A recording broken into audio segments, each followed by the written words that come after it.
अस्सलाम वालेकुम student, welcome back to my YouTube channel. Hope आप सब लोग खैरियत से होंगे और आप लोगों के मिड टर्म बहुत अच्छे हो रहे होंगे।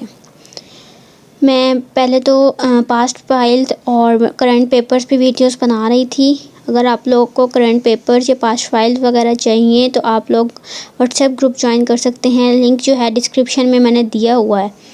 आज हमने PSY 504 के देखने हैं इम्पोर्टेंट टॉपिक्स कौन से हैं पेपर पॉइंट ऑफ व्यू से, और क्या क्या चीज़ पेपर के हवाले से इम्पोर्टेंट है। MCQ क्वेश्चन आंसर्स फुल जो है मैं आप लोगों को कवर करवाऊंगी। और वीडियो हो सकता है थोड़ी सी लंबी हो जाए तो एंड तक देखिएगा। अगर आप लोगों को पता है कि मिड टर्म की तैयारी आप लोगों ने कैसे करनी है, तो अगर आप लोग चाहते हैं कि आपकी पेपर की तैयारी अच्छी हो तो आप लोग वीडियो को एंड तक क्लास में देखें। चैनल को सब्सक्राइब करें और बेल आइकन को लाजमी प्रेस करें ताकि न्यू आने वाली वीडियोस की नोटिफिकेशंस आप लोगों को जल्द से जल्द मिल जाए। अच्छा, इंट्रोडक्शन पढ़ना है हमने। कॉग्निटिव साइकोलॉजी है हमारे पास, ठीक है। कॉग्निटिव साइकोलॉजी PSY 504 जो है वो बहुत इजी है, बहुत ज़्यादा मज़े की है, ठीक है। इसमें थोड़ी सी थ्योरीज़ वगैरह हैं जो कि आप लोगों को एक ट्रिक बताऊँगी तो आप लोगों को सारी की सारी याद हो जाएंगी, ठीक है। अच्छा, लेसन नंबर 1 है, 22 लेसन है इसके मिड टर्म में। तो लेसन नंबर 1 में हमारे पास है कॉग्निटिव साइकोलॉजी की डेफिनेशन, ठीक है। अब इसकी डेफिनेशंस आपसे दो तरह से पूछ सकते हैं कि थिंकिंग नोइंग जो है आप लोग का क्या है, आपका सोचने का जो काम है वो है कॉग्निशन, ठीक है। तो आप लोग को जो थिंकिंग है ना और नोइंग है किस चीज़ के बारे में आपको समझ बूझ होना, thinking acquisition and storage of knowledge, ये जो सारी चीज़ें हैं ये आपकी होती है कॉग्निशन में, ठीक है। तो आपसे MCQ पूछेंगे कि कॉग्निटिव साइकोलॉजी किससे डील करती है, तो वो थिंकिंग एक्विजिशन और स्टोरेज ऑफ नॉलेज से, ठीक है, डील करती है। तो MCQ आपके सारे के सारे मैं इसमें से कवर करवा दूंगी। आपके फुल के फुल MCQs जो है इसी में से आएंगे जो मैं आपको बता रही हूँ। इसके अलावा आप लोगों को कोई भी फाइल देखने की ज़रूरत नहीं पड़ेगी। उसके बाद आपसे पूछ रहे हैं कि प्लेटो कौन था। प्लेटो था जी ग्रीक फ़िलासफ़र, ठीक है। पूछेंगे आपसे प्लेटो कौन सा फ़िलासफ़र था, तो वो ग्रीक फ़िलासफ़र था। और उसने एक थ्योरी जो थी हमें बताई थी, वो थ्योरी कौन सी थी, how knowledge is acquired and retained. I am so sorry कि मुझे ये हाईलाइटेड हैंडआउट्स मिले थे, मुझे सिंपल वाले हैंडआउट्स नहीं मिले थे, तो मैंने हाईलाइटेड हैंडआउट पे वीडियो बनाना चाहिए। तो मुझे नहीं समझ आ रहा है इसमें कि ये इन्होंने क्या क्या हाईलाइट किया हुआ है, लेकिन ये बहुत फजूल चीज़ें इन्होंने हाईलाइट की हुई हैं। तो देखती हूँ अगर ये हाईलाइट, हाँ जी, ये डिलीट कर देती हूँ मैं। जो चीज़ इंपॉर्टेंट है बस हम लोग वही पढ़ेंगे, ठीक है। अच्छा जी, प्लेटो हमारे पास है जी, ग्रीक फ़िलासफ़र है, ठीक है। उसके बाद उसने एक theory the, knowledge is acquired and retained, how knowledge, कि हम नॉलेज को कैसे एक्वायर करते हैं और रिटेन करते हैं, ठीक है। ये उसने दी हमें जी एक थ्योरी। उसके बाद आपको इसका काम जानने की बिल्कुल भी ज़रूरत नहीं है। उसके बाद जी आपने समझना है कि जी जो यूरोपियन हैं, यूरोपियन यूनिवर्सिटी हैं, उन्होंने पहले साइकोलॉजी कब पढ़ी थी और उन्होंने कौन सा टाइटल दिया था, मेंटल साइकोलॉजी का टाइटल दिया था। अब आपसे ये MCQ में पूछेंगे कि यूरोपियन यूनिवर्सिटीज़ ने कौन सा टाइटल दिया था, तो मेंटल साइकोलॉजी का टाइटल दिया था। और मेंटल साइकोलॉजी का टाइटल किसने दिया था, यूरोपियन यूनिवर्सिटीज़ ने दिया था। आगे है जी similarity the field of epistemology. Epistemology क्या होती है जी, आपकी स्टडी होती है नेचर ऑफ नॉलेज, ठीक है। क्या होती है जी, एपिस्टेमोलॉजी होती है नेचर ऑफ नॉलेज। ये आपका MCQ है, इधर जो मिड टर्म के मैंने MCQ देखे उनमें आपका ये आया हुआ था, ठीक है। उसके बाद आपके पास जो ये बताया हुआ है विलियम वुडनट ने, इसमें जो आपको सन दिए हुए हैं सारे वो आपको बिल्कुल भी याद करने की ज़रूरत नहीं है, ठीक है। साइकोफिजिक्स की एक डेफिनेशन दी हुई है, a lot of perceptual experiment and studies conduct with included in the field of psychophysics, ठीक है। An example of psychophysics is the relationship of sensation and intensity of stimulus.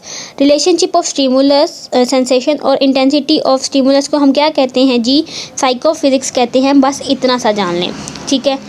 उसके बाद जी ये सब कुछ छोड़ दें आप लोग, क्योंकि पेपर के पॉइंट ऑफ व्यू मिड में MCQ शॉर्ट क्वेश्चन और लॉन्ग क्वेश्चन कहाँ से आ रहे हैं मैं जस्ट आप लोगों को वो चीज़ बताऊंगी, ठीक है। उसके बाद ये सारा कुछ छोड़ दें आप लोग। कॉग्निटिव जो साइकोलॉजी है उसकी हम पहले डेफिनेशन पढ़ चुके हैं, ठीक है। उसके बाद एंड पे आके उन्होंने हमें बताया कि जी यूलरिक नीज़र हैं, उन्होंने कॉग्निटिव साइकोलॉजी का है बुक इंटाइटल की थी cognitive psychology.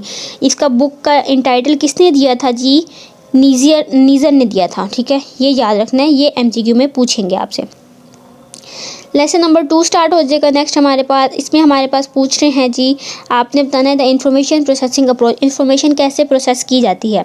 Simple easy way में आपको बताऊं तो कॉग्निटिव साइकोलॉजी में हमें बता रहे हैं कि जी आपको जब कोई स्टिमुलस मिलता है, मतलब आप लोगों को कोई चीज़ जब फील होती है तो आप उसका रिस्पॉन्स देते हैं। सिंपल बात है, ठीक है। आप लोगों ने आग में हाथ डाला, आपको स्टिमुलस मिला माइंड में जाके कि जी ये चीज़ गर्म है और आपने फट से हाथ हटा लिया पीछे, तो ये क्या था, वो स्टिमुलस आया आपने और उसका रिस्पॉन्स आपने क्या दिया, हाथ हटा लिया, ठीक है। तो ये चीज़ है हमारे पास कि इन्फॉर्मेशन कैसे प्रोसेस होती है।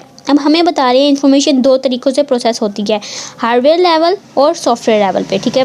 ये सारी चीज़ें जो है इन्होंने फ़जूल में हाईलाइट की हुई है, इसमें कुछ भी हाईलाइट करने वाला था नहीं वैसे, ठीक है। अच्छा, अब इसमें से आपके पास एक क्वेश्चन आएगा कि जी आप लोगों ने क्या करना है जी, how input is transferred into output. ये चीज़ जो है, ये बात जो है, ये कौन सी चीज़ मतलब ये किस डेफिनेशन में बोली गई है, तो ये बोली गई है जी इंफॉर्मेशन प्रोसेसिंग अप्रोच में। ये आपका MCQ बन गया एक बहुत इंपॉर्टेंट। अच्छा, अब 2 चीज़ें जो मैंने आपको बताई कि हार्डवेयर लेवल और सॉफ्टवेयर लेवल, इन दोनों में क्या होता है। हार्डवेयर लेवल पे आप लोग जो है विजुअल सेंसेशन करते हैं, मतलब आँखों से देखते हैं, ठीक है। और जो सॉफ्टवेयर लेवल है उस पे आप लोग करते हैं सेंसेशन, महसूस करते हैं किसी चीज़ को। बस ये 2 कॉन्सेप्ट हैं, इसके अलावा इसमें कुछ भी इंपॉर्टेंट नहीं है। थर्ड हमारे पास चीज़ आती है जी कॉग्निटिव न्यूरोसाइकोलॉजी। अब इसमें आपको बता रहे हैं कि जी कॉग्निटिव न्यूरोसाइकोलॉजी डिस्क्राइब करी है at hardware level of use of computer. अब हमने हार्डवेयर लेवल पढ़ा और सॉफ्टवेयर लेवल पढ़ा, अब आगे हम उनकी डिटेल्स पढ़ेंगे। अब हार्डवेयर लेवल पे हमारे पास क्या चीज़ है, सबसे पहले है brain injured humans. Brain injured human क्या होता है? ब्रेन इंजर्ड ह्यूमन होता है कि आप लोगों ने साइकोलॉजी में पहले भी पढ़ा है कि ब्रेन के 2 पार्ट होते हैं, ठीक है, लेफ़्ट और राइट, ठीक है। ब्रेन जो है वो कन्वर्ट होता है। अब अगर आपने स्टडी करनी है किसी injured human has greatly enriched understanding of human cognition, it has allowed psychologists to design split brain experiment with head। अच्छा जी, इंजर्ड ह्यूमन मतलब किसी का दिमाग अगर ख़राब है या उनको कोई चोट लगी हुई है तो उसको स्टडी करना अगर आपने है, तो उन्होंने जब एक्सपेरिमेंट किया साइकोलॉजिस्ट ने, तो उन्होंने जो ब्रेन इंजर्ड स्टडी की तो उसके नतीजे में उन्होंने क्या किया, स्प्लिट ब्रेन का एक्सपेरिमेंट निकाला। अब आपसे MCQ पूछेंगे कि ब्रेन इंजर्ड ह्यूमन में कौन सा एक्सपेरिमेंट निकला, तो स्प्लिट ब्रेन का निकला। और स्प्लिट ब्रेन एक्सपेरिमेंट कौन से ब्रेन को देख के निकला था, तो वो ब्रेन इंजर्ड को देख के निकला था। फिर बता रहे हैं कि जी ब्रेन जो मरे हुए लोग हैं ना, उनका जो ब्रेन जब पढ़ते हैं या देखते हैं तो उससे बहुत इन्फॉर्मेशन मिलती है साइकोलॉजिस्ट को। अब जब उन्होंने ये देखा कि मरे हुए लोगों का जब ब्रेन देखा तो उनको ट्रेसेस मिले इसमें से इलनेस के, ठीक है। अब आपसे ये भी MCQ में पूछा जाएगा जो इन्होंने येलो कलर में हाईलाइट किया हुआ है। उसके बाद न्यूरो इमेजिंग, ठीक है, इमेजिंग है, ठीक है। न्यूरो इमेजिंग में हमारे पास पूछ रहे हैं MRI का स्टैंड फॉर MCQ बन गया, fMRI का स्टैंड फॉर MCQ बन गया, ठीक है।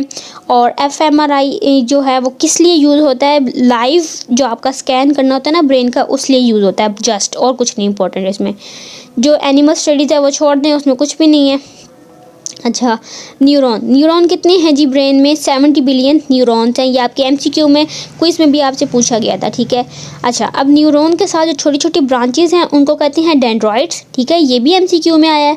और आगे उन्होंने पूछा है कि एक फ्लूइड होता है न्यूरॉन्स के साथ, उसको क्या कहते हैं, उसको कहते हैं न्यूरोट्रांसमीटर्स कहते हैं, ये भी MCQ आया है। मैं आपको एक एक MCQ जो है कवर करवा रही हूँ साथ साथ, ठीक है। अच्छा, अब एक न्यूरॉन में दूसरे न्यूरॉन में दोनों में फ़र्क होता है, हर चीज़ जुड़ी हुई नहीं है हमारे दिमाग में, उनमें थोड़ा सा फ़र्क है। उन दोनों के दरमियान में जो फ़र्क है, वो जो गैप है उसको कहते हैं साइनैप्स, ठीक है। ये MCQ में पूछा जाएगा। ये पूरा चैप्टर जो है वो MCQ के हवाले से था। अब नेक्स्ट जी हमारे पास है जो ब्रेन है वो 4 पार्ट्स में डिवाइड है, ऑप्टिसिपल lobe, frontal lobe, temporal lobe and parietal lobe, ठीक है। अब इन जो चारों के जो है ना फंक्शंस हैं, अब ये जो फंक्शंस हैं ना ये MCQ में आ रहे हैं। मैंने देखा है, खुद देखा है कि MCQ में पूछ रहे हैं कि इनमें क्या इनका फंक्शन क्या है, फ्रंटल लॉब जो है वो किस फंक्शन के लिए यूज़ होती है। तो ये जो है चीज़ आप लोग याद करके जाइएगा कि ये किस लिए यूज़ होता है। अब लेसन नंबर 4 है हमारे पास आई, ठीक है। आई में आपने इसका डायग्राम कुछ भी नहीं याद करना, कुछ भी चीज़ नहीं देखनी, ठीक है। आपने देखना है जी किसने आई का डायग्राम किसने बनाया, इब्न अल हातिम ने बनाया, मुसलमान साइंटिस्ट थे। एक MCQ कवर हो गया। उसके बाद जी आपसे पूछा जाएगा विजुअल पाथवे क्या होता है। विजुअल पाथवे होता है जी जो आपने कोई पिक्चर देखी, ठीक है, स्टार्ट होता है आपका काम रेटिना से। जहाँ पे पिक्चर बनी, ठीक है। फिर वो रेटिना ने भेजी ऑप्टिक नर्व को, ठीक है। ऑप्टिक नर्व ने भेज दी ऑप्टिक स्केमा को, जहाँ से वो जो है visual information from two eyes is combined, two eyes जो भी इंफॉर्मेशन थी वो कंबाइन होगी। अब ये जो टू आइज का कॉन्सेप्ट है ये आपका एमसीक्यू में आया है। किस तरह आया है वो पूछा गया है। Visual information from the two eyes is combined in which, मतलब इन विच डेफिनेशन या इन विच फार्मूला या इस तरह का कोई पूछा गया, इन विच प्रोसेस। तो वो जो प्रोसेस है वो है विजुअल पाथवे, ठीक है। दो आइज किस में कंबाइन होती हैं, विजुअल पाथवे में होती हैं। उसके बाद हमारे पास आता है ईयर। ईयर का जो ये सारा है छोड़ दें, कुछ भी ज़रूरत नहीं है। अच्छा हाँ, इसमें चीज़ एक इम्पॉर्टेंट है कि जब आप लोगों को कानों में कोई चीज़ आवाज़ सुनाई देती है तो वो किस फॉर्म में सुनाई देती है, तो वो साउंड वेव की फॉर्म में सुनाई देती है। ये जो है एमसीक्यू में पूछा जाएगा कि ऑडिटरी इन्फॉर्मेशन जो है वो आपके कानों में किस तरह आती है, साउंड वेव्स में आती है। उसके बाद हमारे पास है जी साउंड लोकलाइजेशन, इंपॉर्टेंट डेफिनेशंस है, ठीक है। शॉर्ट क्वेश्चन में पूछी गई है। वो कह रहे हैं जी delay detectors are connected to each ear and process information about which they code, ठीक है। डिले डिटेक्टर जो हैं आपके कानों के साथ लगे होते हैं।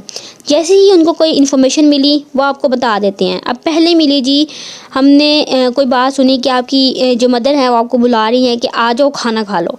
उसके बाद उन्होंने बोला जल्दी आओ। अब आपके जो ब्रेन डिले डिटेक्टर थे, पहले उन्होंने आपके दिमाग को बात बताई कि आ जाओ खाना खा लो।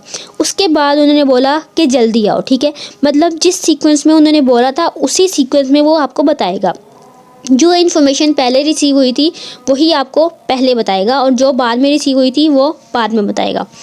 आगे है जी हमारे पास चैप्टर नंबर 5। इसमें हमारे पास इम्पोर्टेंट मोस्ट इम्पॉर्टेंट एमसीक्यूज़ और शॉर्ट क्वेश्चन जो हैं कवर हो रहे हैं। कफलर जी एक बंदा है, उसने स्टडी की थी गैंग्लियन सेल्स पे, ठीक है।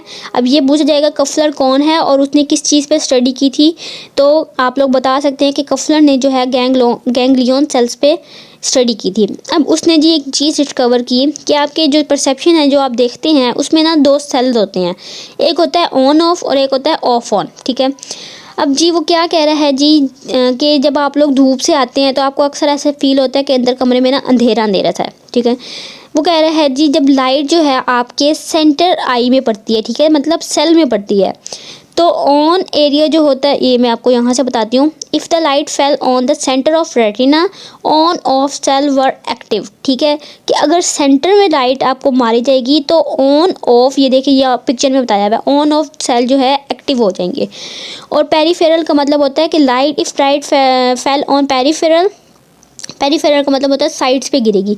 ये देखिए साइड पे बता रहे हैं कि अगर साइड्स पे गिरेगी तो आपके ऑफ ऑन सेल जो हैं वो एक्टिव हो जाएंगे। अब ये चीज़ जो है आपसे एमसीक्यू में पूछी जाएगी कि अगर सेंटर में रेटिना की लाइट हो तो कौन से सेल्स एक्टिव होंगे, ठीक है, तो वो ऑन ऑफ सेल्स होंगे। ये बात हो गई। उसके बाद है जी ह्यूबल एंड विसल। पहला हमारे पास जो कॉन्सेप्ट है और जो पहली थ्योरी है, सिंपल आपको अल्फाज में बताऊंगी, डेट याद करने की ज़रूरत नहीं है, जस्ट जो बात बता रही हूँ वही माइंड में रखिए, आप लोगों को हैंड आउट पढ़ने की भी ज़रूरत नहीं पड़ेगी। ह्यूबल एंड विसल ने जी एक बनाई जी, एक्सपेरिमेंट किया कैट्स पे, ठीक है। एमसीक्यू आएगा आपका कि उन्होंने किस पे कैट किया, कैट्स पे, और कैट्स पे एक्सपेरिमेंट किसने किया, ह्यूबल विसल। दो तरह से एमसीक्यूज पूछ सकते हैं ना। अच्छा, उन्होंने जी बिल्ली को बहुत सारी चीज़ें दिखाई, स्टिमुलस दिखाए, लाइट्स दिखाई, शेप्स दिखाई, और उन्होंने देखा कि जो उसकी आइज़ है ना, उसके जो कॉर्टिकल सेल हैं वो हिल रहे हैं, ठीक है, वो इधर से उधर मूव कर रहे हैं, और वो बहुत कम्प्लेक्स मैनर में, बहुत मुश्किल तरीके से जो मूव कर रहे हैं, ठीक है। अच्छा, अब उसने कहा जी ये जो चीज़ें हैं इनको उसने कहा एक बार डिटेक्टर है और एक एच डिटेक्टर है। दो डेफिनेशन है इसमें, बार डिटेक्टर और एच डिटेक्टर। अब पहली बात तो आपसे ये भी पूछ सकते हैं कि ह्यूबल एंड विसल ने क्या बताया, बार डिटेक्टर और एच डिटेक्टर किसने बताए थे, ह्यूबल एंड विसल ने। एच डिटेक्टर क्या होते हैं जी, एच डिटेक्टर होते हैं respond positively to the light on one side line and negatively on the other side. देखें एक तरफ प्लस बने हुए हैं और एक तरफ माइनस बने हुए हैं। एच डिटेक्टर होता है मतलब किनारा, ठीक है, किनारे से याद रखेंगे, एक किनारे पे पॉजिटिव है और दूसरे पे नेगेटिव है, एक तरफ जो है वो पॉजिटिव सिग्नल देंगे और एक तरफ नेगेटिव सिग्नल देंगे। दूसरा है बार डिटेक्टर। बार डिटेक्टर में वो बताते हैं कि अगर तो रोशनी सेंटर में पड़ेगी, ठीक है, तो वो आपको पॉजिटिव साइन देगा, और अगर जो लाइट है वो साइड पे पड़ेगी तो वो आपको नेगेटिव साइन देगा। बस ये चीज़ है। नेक्स्ट हमारे पास काम है डेविड मार का। डेविड मार ने कहा जी आपका जो सारा ह्यूमन का सिस्टम है ना वो कंप्यूटर की तरह काम करता है, ठीक है। अब देखिए मैं आपको बार बार नहीं बता सकती कि किस तरह क्वेश्चन आएगा, मैं आपको जस्ट इंपॉर्टेंट चीज़ बता रही हूँ क्योंकि वीडियो बहुत लंबी हो जाएगी। अब वो पूछेंगे कि जी किसने कहा था कि जी ह्यूमन सिस्टम जो है वो कंप्यूटर की तरह काम करता है, तो वो डेविड मार ने कहा था, ठीक है। उसके बाद ये सारी चीज़ें छोड़ दें, ठीक है। अच्छा जी, अब वो आपको बता रहे हैं कि जी हमारे पास 5 सेंसेस होती हैं। एक एमसीक्यू बन गया, ठीक है। आयोनिक मेमोरी क्या होती है? आयोनिक मेमोरी होती है कि जी एक इन्होंने जी जो है आपको बताया जी एक्सपेरिमेंट करके, ठीक है। एक एक्सपेरिमेंट किया और वो किसने किया? स्पर्लिंग ने किया। स्पर्लिंग ने किया जी एक्सपेरिमेंट के एक बंदे को उसने कहा कि आप स्क्रीन पे देखो, ठीक है। Look at screen. देखिए जो मैं उर्दू बता रही हूँ आप उसकी इंग्लिश खुद बना के पेपर में लिख सकते हैं। तो स्क्रीन पे देखो और उसने बताया कि जी एक डॉट स्क्रीन पे बना हुआ था। उसने कहा आप इस डॉट को देखें। वो उस डॉट को देख रहा था कि अचानक से उसने ना उस डॉट को चेंज करके ना अल्फ़ाबेट ले आया, और वो कौन से अल्फ़ाबेट थे? वो ये वाले अल्फ़ाबेट थे। वो अल्फ़ाबेट देख रहा था, ठीक है। और उसने वो अल्फ़ाबेट देखे कोई 1-2 सेकंड के लिए देखे होंगे, ठीक है। उसने फिर ना वो अल्फ़ाबेट की स्क्रीन जो थी वो ऑफ़ कर दी। उसने पूछा कि आपने क्या चीज़ देखी? अब इसमें उन्होंने ये जो 1 2 3 4 12 सेंटेंस जो चीज़ें दिखाई हैं उसने ना कोई 4-5 वर्ड्स थे जो उसने बता दिए कि मैंने ये देखा। अब आयोनिक मेमोरी क्या होती है? आयोनिक मेमोरी वो होती है जिसमें आप डाटा बहुत थोड़ी देर के लिए स्टोर कर सकते हैं, ठीक है। अब ये जो सारा कॉन्सेप्ट है इसको कहते हैं जी visual sensory memory, field of visual sensory memory. और ये जो एक्सपेरिमेंट है किसने किया था? स्पर्लिंग ने किया था। एमसीक्यू में पूछेंगे आपसे और ये लॉन्ग में भी पूछ सकते हैं कि जिस स्पर्लिंग का हमें प्रोसीजर बता दें उसने क्या किया। तो आप लोग बता दें कि उसने एक बंदे को बिठाया, उसको अल्फ़ाबेट दिखाया, फिर स्क्रीन ऑफ कर दी और उससे पूछा। अच्छा, अब पहला था उसको स्क्रीन ऑफ कर दी। दूसरी में उसने किया कि जी उसने एक क्यू मतलब आवाज़ सुनाई देती थी, ठीक है। अब पहली जो लाइन है जब वो दिखाई गई उसको तो बहुत ऊंची आवाज़ सुनाई दी गई। जब सेकंड लाइन दिखाई तो थोड़ी सी मध्यम, जब थर्ड दिखाई तो थोड़ी सी और मध्यम आवाज़ सुनाई दी उसे। अब इस तरह जो उसने एक्सपेरिमेंट किया तो HBST में मतलब पहली लाइन थी तो हाई टोन सुनाई दी, AHMG में मीडियम और थर्ड में लो टोन, ठीक है। अब ये देखें, अब आपने याद इसमें क्या करना है कि HBST कौन सी लाइन थी? पहली लाइन थी। अब आपसे ये पूछेंगे MCQ में कि ये कौन सी लाइन का है और ये कौन सी लाइन का और ये कौन सी लाइन का। तो आप लोगों ने ये पिक्चर जो है याद कर लेनी है कि H वाली लाइन पहली थी, A वाली दूसरी थी और E वाली तीसरी थी। और इनमें हाई, मीडियम और लो इस सीक्वेंस में उन्होंने हमें बताया था, ठीक है। अब वो कह रहे हैं कि जिस स्पर्लिंग का जो मेथड था उसको वैसे तो विजुअल सेंसरी मेमोरी का एक्सपेरिमेंट कहते हैं, लेकिन इसको पार्शियल रिपोर्ट प्रोसीजर भी कहते हैं। तो ये दोनों चीज़ें आपसे पूछी जाएंगी, दोनों को माइंड में रखिएगा और दोनों को देख के ही जवाब दीजिएगा। देन हमारे पास है वो बता रहे हैं कि जब आप कोई चीज़ देखते हैं ना तो देखने की सेंस आपके पास होती है 1 सेकंड के लिए। कि आप कोई चीज़ देखी और फिर ऑफ कर दी, मतलब 1 मिनट के लिए आपने कोई चीज़ देखी तो वो आप जो है 1 सेकंड तक याद रख सकेंगे। और जो आवाज़ें हैं वो आप लोग 5 सेकंड के लिए याद रख सकते हैं। ये चीज़ MCQ में पूछते हैं कि ऑडिटरी जो वॉइसेस हैं वो कितनी देर याद रखते हैं? 5 सेकंड के लिए और विजुअल 1 सेकंड के लिए। उसके बाद हमारे पास चैप्टर नंबर 6 स्टार्ट हो गया। 6 में आपको पूछ रहे हैं कि जी जो स्पर्लिंग ने मेथड किया कि उसने बंदे को जब बिठा के जो वर्ड्स दिखाए उसमें क्या मसला था। उसने कहा जी आप लोग उसने जो दिखाई चीज़ उसने लाइट में दिखाई थी, मतलब जो पहले स्क्रीन पे डॉट शो हो रहा था ना उसमें पूरी स्क्रीन मतलब आपके मोबाइल में भी 2 मोड होते हैं ना, एक लाइट और एक डार्क, उसने लाइट मोड में दिखाई थी। अब जो दूसरा एक्सपेरिमेंट है उसमें उसके साथ नीज़र मिल गया, ठीक है। उसने बोला कि हम ना स्क्रीन को जो ना डार्क मोड में कर देते हैं। जब उन्होंने उस स्क्रीन को डार्क मोड में किया तो उन्होंने देखा कि जो पहले जो बंदे ने चीज़ें याद रखी थी वो 1 सेकंड के लिए रखी थी, अब उसने 5 सेकंड के लिए रख ली। ये देखिए यहाँ पे लिखा हुआ है कि लाइट में उसने 1 सेकंड के लिए रखी और डार्क में 5 सेकंड के लिए। तो ये MCQ आ गया आपके पास। अब जो हमारे पास वर्ड है आयोन, ये किसने ड्राइव किया था? नीज़र ने ड्राइव किया था, ये भी याद रखना। आयोन नीज़र ने ड्राइव किया था। तो आयोनिक मेमोरी क्या होती है और वो किसने ड्राइव की थी? तो वो भी नीज़र ने ही ड्राइव की थी, ये भी याद रखिएगा। आयोनिक मेमोरी और शॉर्ट टर्म मेमोरी एक ही चीज़ होती है क्योंकि ये शॉर्ट टाइम के लिए हमारे पास सेव रहती हैं। अब एक मोस्ट इंपॉर्टेंट क्वेश्चन जो आपसे पूछा जाता है वो होता है लॉन्ग टर्म मेमोरी और शॉर्ट टर्म मेमोरी में क्या फ़र्क है। अब आपने लिखना है जी शॉर्ट टर्म मेमोरी वो होती है जो हमें थोड़ी देर के लिए याद रहती है, लॉन्ग टर्म मेमोरी जो बहुत अच्छे के लिए याद रहती है और वो हमारी मतलब दिमाग में फीड हो जाती है। जब भी हम कोई चीज़ देखते हैं उससे मिलती जुलती तो वो हमें याद आ जाती है। इस तरह की 2-4 बातें बना के लिखनी है तो आपका क्वेश्चन जो है अटेम्प्ट हो जाएगा।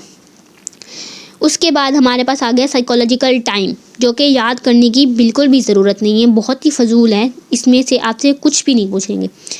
अच्छा, अब हमारे पास जो एक्सपेरिमेंट आया वो आया मोरे, बेट्स और बार्टन का। ठीक है, मोरे, बेट्स और बार्टन ने क्या किया, पहले बंदे को चीज़ें दिखाई गई, मतलब उसकी विजुअल सेंस का इस्तेमाल किया गया, अब उसको सुनाई जा रही हैं। ठीक है, एक लेफ़्ट कान से, एक लेफ़्ट साइड से, एक राइट साइड से और एक फ्रंट साइड से उसको चीज़ें सुनाई जा रही हैं।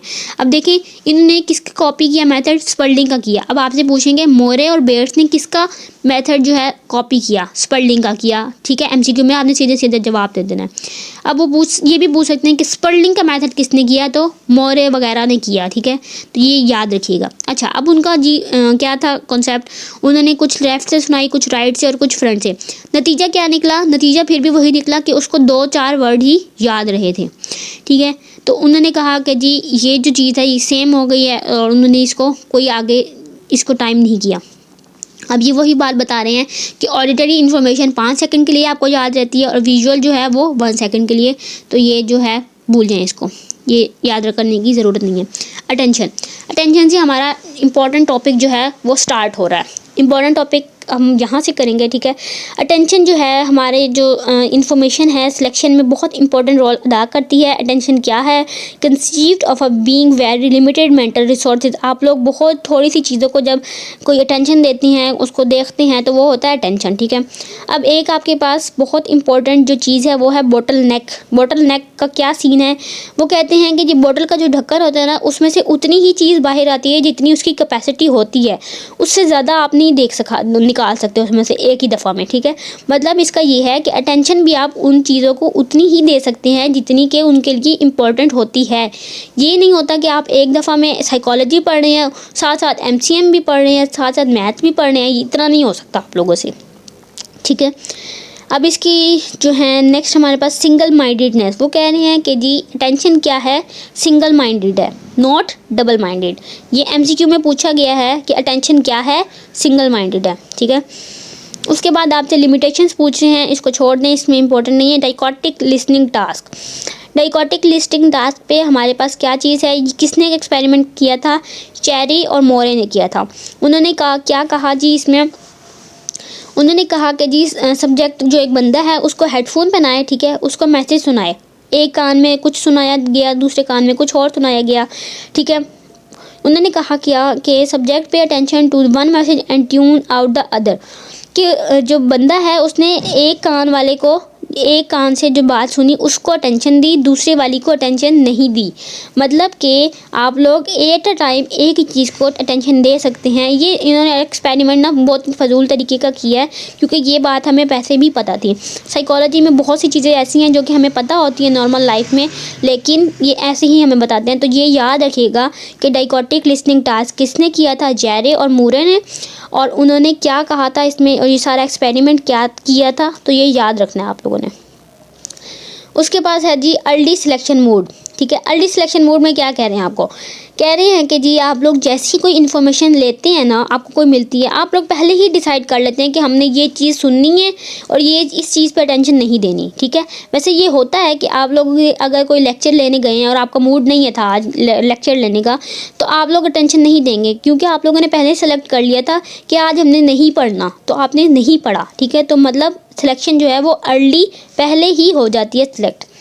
अटेंशन और उसके मीनिंग। ठीक है, दो बंदे थे जो कि ऑक्सफोर्ड यूनिवर्सिटी में अंडर ग्रेजुएट थे, अभी ग्रेजुएशन कर रहे थे, ग्रे और वेडरबर्न। उन्होंने एक एक्सपेरिमेंट किया किस पे, अटेंशन पे। ठीक है, subject are quite successful in following message that jumped back forth between ears. उन्होंने ना एक बंदे के कान में लेफ्ट साइड पे जॉन 11 बुक बोला और राइट पे बोला 8 राइट 20।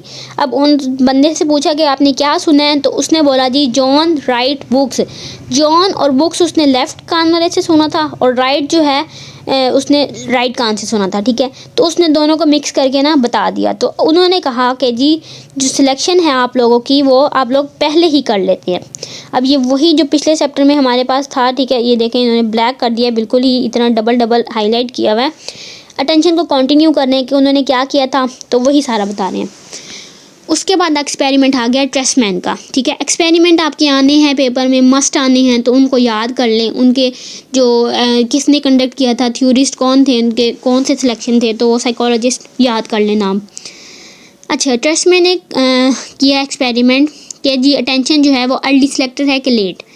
तो उसने जब एक्सपेरिमेंट किया, उसने भी यही किया कि राइट कान में कुछ और बातें सुनाई, लेफ़्ट में कुछ और सुनाई, और उसने देखा कि जी बंदे ने ना क्या जवाब दिया था हमें। उसने देखा कि जी जो हमारी अटेंशन है ना वो होती है लेट, ठीक है। उसने यहाँ पे हमें बताया भी है। अच्छा, ट्रेसमैन ने एक और बात की, वो कह रहा है कि जी आपके जो है ना अटेंशन में आपके पास एनुएटर होता है, ठीक है, फ़िल्टर नहीं होता। एनुएटर क्या होता है, ये आपके पास MCQs है, ठीक है, कि एनुएटर क्या होता है। एनुएटर होता है कि आपने किस चीज़ को अटेंशन देनी है या किस चीज़ को नहीं देनी, ये होता है आपका एनुएटर, ठीक है। अच्छा, उसके बाद हमारे पास आता है ब्रॉडबैंड एक्सपेरिमेंट। ब्रॉडबैंड ने भी इसीलिए एक्सपेरिमेंट किया था कि जी अर्ली है कि लेट है, तो उन्होंने भी यही सारा एक्सपेरिमेंट किया था। और ये इंपॉर्टेंट क्वेश्चन है, पेपर में पूछा गया है। अगर आप करंट पेपर भी देखें तो इसमें क्वेश्चन बार बार आया हुआ है। ये मॉडल हमें बता रहा है कि जी आप लोग की जो कैपेसिटी है, आप लोग उतना ही अपना दिमाग में चीज़ें सेव कर सकते हैं, उससे ज़्यादा नहीं कर सकते। और वो जो चीज़ें हैं वो शॉर्ट टर्म मेमोरी में स्टोर हो जाती हैं। Short term store is limitless because all the information is retain that receive by senses but only very brief period. कि शॉर्ट टर्म मेमोरी में जो आपके पास चीज़ें स्टोर होती हैं वो शॉर्ट टाइम के लिए होती हैं, ब्रीफ टाइम के लिए होती हैं। अब ब्रॉडबैंड का मॉडल दिखा रहे हैं, ज़रूरत नहीं है आपको देखने की। नॉरमैन बता रहे हैं, नॉरमैन का जो एग्जाम्पल सारा जो मॉडल है ये इतना फेमस नहीं है क्योंकि इसने इतना काम ही नहीं किया है, लेकिन इसने जो बताया हमें वो ये बताया कि जी आपका जो अटेंशन है वो लेट सेलेक्टर है, ठीक है। अब वो पूछेंगे कि लेट सेलेक्टर जो है वो नॉर्मन ने क्या कहा था कि जी अटेंशन क्या है, तो वो लेट सेलेक्टर है। उसके बाद आपको बता रहे हैं कि दो इंपॉर्टेंट मॉडल्स होते हैं, एक अर्ली सिलेक्शन और एक लेट सिलेक्शन। बहुत सारे साइकोलॉजिस्ट ने इसी पे बहस की है और ये जो हुआ वह हाईलाइट ये करने की ज़रूरत नहीं है। लेक्चर नंबर 9 स्टार्ट हो गया है। आई थिंक सो वीडियो लंबी हो जाएगी तो मैं इसका पार्ट नंबर 2 बना दूँगी। तो पार्ट नंबर 2 में मिलेंगे। टिल देन अल्लाह हाफिज़।